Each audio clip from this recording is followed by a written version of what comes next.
አብ ወወልድ ወመንፈስ ቅዱስ አሐዱ አምላክ አሜን።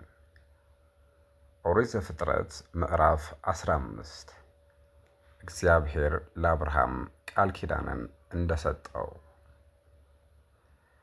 ከዚህም ነገር በኋላ የእግዚአብሔር ቃል በራእይ ወደ አብርሃም መጣ እንዲህ ሲል፣ አብርሃም ሆይ አትፍራ፣ እኔ ጋሻ ሆነሃለሁ፣ ዋጋህም በእኔ ዘንድ እጅግ ብዙ ነው።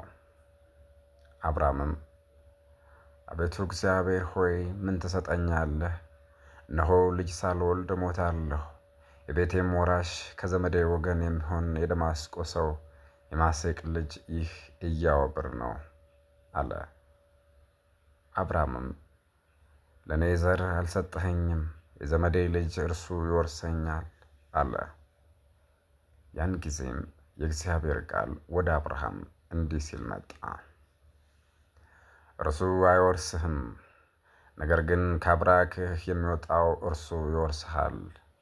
ወደ ሜዳም አውጣውና ወደ ላይ ወደ ሰማይ ተመልከት፣ ልትቆጥራቸው ትችል እንደሆነ ከዋክብትን ቁጠራቸው፣ ዘርህም እንደዚሁ ነው አለው። አብርሃምም በእግዚአብሔር አመነ፣ ጽድቅም ሆኖ ተቆጠረለት። ይህችን ምድር ትወርሳት ዘንድ እንድሰጥህ ከከለዳውያን ምድር ያወጣኸው አምላክህ እግዚአብሔር እኔ ነኝ አለው። አቤቱ እግዚአብሔር ሆይ እንደምወርሳት በምን አውቃለሁ አለው።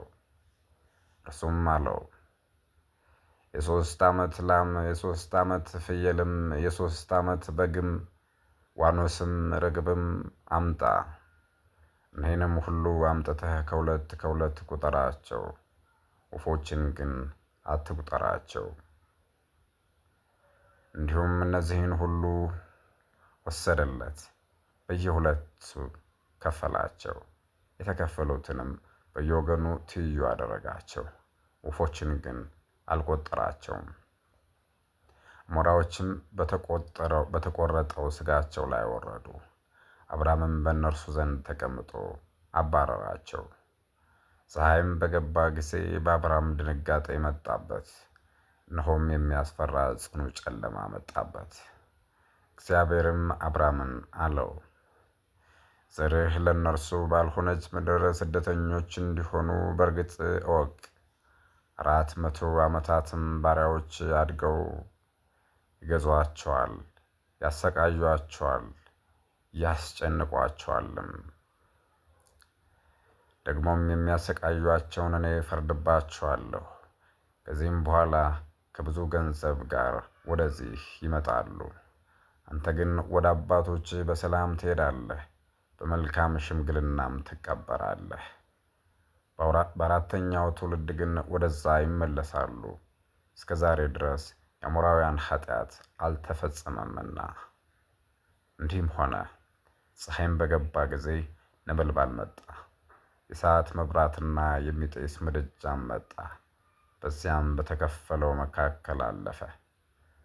በዚያችም ቀን እግዚአብሔር ለአብርሃም ተስፋ ያደረገለትን ቃል ኪዳን አጸና፣ እንዲህም አለው፣ ከግብፅ ወንዝ ጀምሮ እስከ ትልቁ ወንዝ እስከ ኤፍራጥስ ወንዝ ድረስ ይህችን ምድር ለዘርህ እሰጥሃለሁ።